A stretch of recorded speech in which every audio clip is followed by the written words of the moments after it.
Hi வணக்கம் நம்ம இன்னைக்கு Expertisor Academy Tamil சேனல் மூலமா கத்துக்க போற ஈஸி சயின்ஸ் என்ன அப்படினா வீனஸை பத்தி தான் நம்ம இன்னைக்கு வந்துட்டு பார்க்க போறோம். வீனஸ் அப்படிங்கிற கிரகத்தை பத்தி அதாவது சுக்கிரன் அப்படினு சொல்லுவாங்க. இந்த கிரகத்தை பத்தி தான் வந்துட்டு பார்க்க போறோம். நம்ம சோலார் சிஸ்டத்துல இரண்டாவது இடத்துல இருக்கக்கூடிய கிரகம் அப்படினு சொல்லி பாத்தீங்கன்னா அது வீனஸ் அப்படினு சொல்லலாம். இது கிட்டத்தட்ட வந்துட்டு பாத்தீங்கன்னா பூமியோட சைஸ்க்கு இருக்கு அப்படினு சொல்லலாம். அதாவது பூமி எந்த அளவுக்கு ரேடியஸ் இருக்கோ அந்த அளவுக்கு ரேடியஸ் உள்ள ஒரு கிரகம் அப்படினு சொல்லலாம்.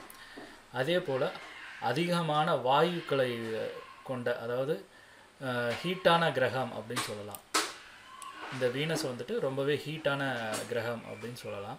கிட்டத்தட்ட வந்துட்டு பாத்தீங்கன்னா ஒரு 460 டிகிரி செல்சியஸ் வந்துட்டு இந்த வீனஸ்ல எப்பவுமே வந்துட்டு இருக்கும். இந்த வீனஸ் வந்துட்டு வெறுங்கண்ணிலே வந்துட்டு பூமியில இருந்து பார்க்க முடியும். இத தான் வந்துட்டு நம்ம விடிவெள்ளி அப்படினு சொல்லுவாங்க. அதே போல ஈவினிங் டைம்லயே வந்துட்டு மாலை நேரங்களிலும் இந்த நட்சத்திரத்தை வந்துட்டு பார்க்க முடியும். அதாவது நட்சத்திர வடிவில பார்க்க முடியும் இந்த கிரகத்தை. இத வந்துட்டு பாத்தீங்கன்னா மாலை நேர நட்சத்திரம் அப்படினு சொல்லுவாங்க. விடிவெள்ளின்னு சொல்லுவாங்க. காலையில நேரத்துல சூரியன் உதிக்கிறதுக்கு முன்னாடி அதுக்கு அப்புறம் வந்துட்டு இந்த நட்சத்திரம் வந்துட்டு தோன்றதுக்கு வந்துட்டு நிறைய சாத்தியக்கூறுகள் இருக்கு. அதிகமா வந்துட்டு அந்த டைம்ல தான் வந்துட்டு பார்க்க முடியும். அதே போல வந்துட்டு பாத்தீங்கன்னா இந்த கிரகம் வந்துட்டு பாத்தீங்கன்னா பூமி வந்துட்டு கிளாக் வைஸ்ல சுத்துச்சுனா இந்த கிரகம் வந்துட்டு ஆன்டி கிளாக் வைஸ்ல வந்துட்டு சுத்தும். அதாவது ஜஸ்ட் ஆப்போசிட்ல வந்துட்டு சுத்தக்கூடிய ஒரு கிரகம். இதுல வந்துட்டு பாத்தீங்கன்னா சூரியன் அப்படிங்கிறது வந்துட்டு பாத்தீங்கன்னா வெஸ்ட்ல உதிச்சு ஈஸ்ட்ல வந்துட்டு மறையும். காரணம் என்ன அப்படினா ஆன்டி கிளாக் வைஸ்ல சுத்துறதுனால தான் வெஸ்ட்ல வந்துட்டு உதிச்சு ஈஸ்ட்ல வந்துட்டு மறையும் சூரியன். அதே போல வந்துட்டு பாத்தீங்கன்னா இங்க வந்துட்டு இன்னொரு முக்கியமான விஷயம் அப்படினு சொல்லி பார்த்தோம்னா இந்த கிரகத்துல நம்ம சேட்டலைட் வந்துட்டு ரீச் பண்றதுக்கு ஒரு வாட்டி ட்ரை பண்ணாங்க. பட் ஆனா அந்த சேட்டலைட் லேண்டிங்லயே வந்துட்டு பர்ன் ஆயிடுச்சு. காரணம் என்னன்னா அதிக வெப்பம் வந்துட்டு காரணம். அதான் 400 டிகிரி செல்சியஸ் அப்படிங்கறாங்க.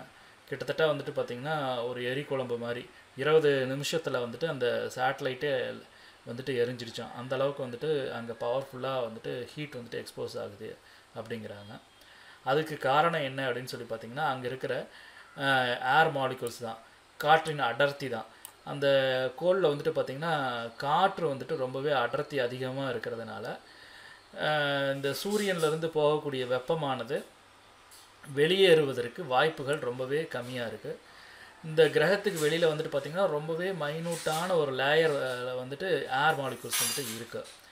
மத்தபடி வந்துட்டு பாத்தீங்கன்னா இது ஒரு ஹீட்டான கிரகம் அப்படினு சொல்லலாம். ஹீட் தான் அதிகமா வந்துட்டு இருக்கு அப்படினு சொல்லலாம். சோ அதனாலயே வந்துட்டு இங்க லேண்டிங் அப்படிங்கிறது வந்துட்டு நாட் பாசிபிள்.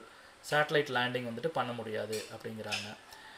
அதே போல வந்துட்டு பாத்தீங்கன்னா இது கிட்டத்தட்ட பூமியோட சைஸ் அப்படினு சொல்லலாம்.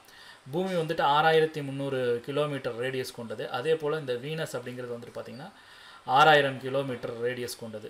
சோ இத வந்துட்டு சிஸ்டர் பிளானட் அப்படினு சொல்லுவாங்க வீனஸை. அதே போல வீனஸ் வந்துட்டு ரொம்பவே ஸ்லோவா தன்னைத்தானே சுத்துறதுக்கு கிட்டத்தட்ட வந்துட்டு 225 நாட்கள் வந்துட்டு ஒரு வருஷத்துக்கு வந்துட்டு எடுத்துக்குது. சூரியனை ஒரு சுத்தி வரதுக்கு 225 நாட்கள் வந்துட்டு எடுத்துக்குது. தன்னைத்தானே சுத்துறதுக்கு வந்துட்டு 243 நாட்கள் எடுத்துக்குது. அதாவது ஒரு வருஷத்தோடவே ரொம்பவே கம்மியான நாள் தான் வந்துட்டு ஒரு நாள் அப்படிங்கலாங்க. சோ இங்க ஒரு வருஷம் அப்படிங்கிறது வந்துட்டு பாத்தீங்கன்னா 225 நாள். சூரியனை ஒரு சுத்தி வரதுக்கு 225 நாள் தான் எடுத்துக்குது.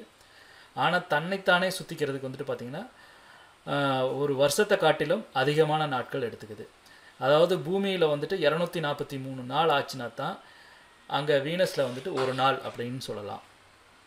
பூமியில 225 நாட்கள் ஆச்சுனா வீனஸ்ல வந்துட்டு பாத்தீங்கன்னா ஒரு வருஷம் அப்படினு சொல்லலாம். சோ இதுதான் ரீசன். அதுக்கு அடுத்து வந்துட்டு பாத்தீங்கன்னா இந்த கோள்ல முக்கியமான விஷயம் அப்படினு சொல்லி பாத்தீங்கன்னா நல்லாவே ஒளிரக்கூடிய ஒரு கோள் அப்படினு சொல்லலாம்.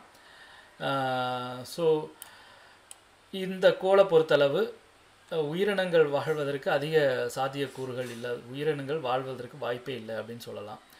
இது ஒரு வெப்பக்கோள் அப்படினு சொல்லலாம். வெப்பம் வந்துட்டு அதிகமா இருக்கிற ஒரு கோள், எக்ஸ்போஸ் பண்ணக்கூடிய கோள் அப்படினு சொல்லலாம்.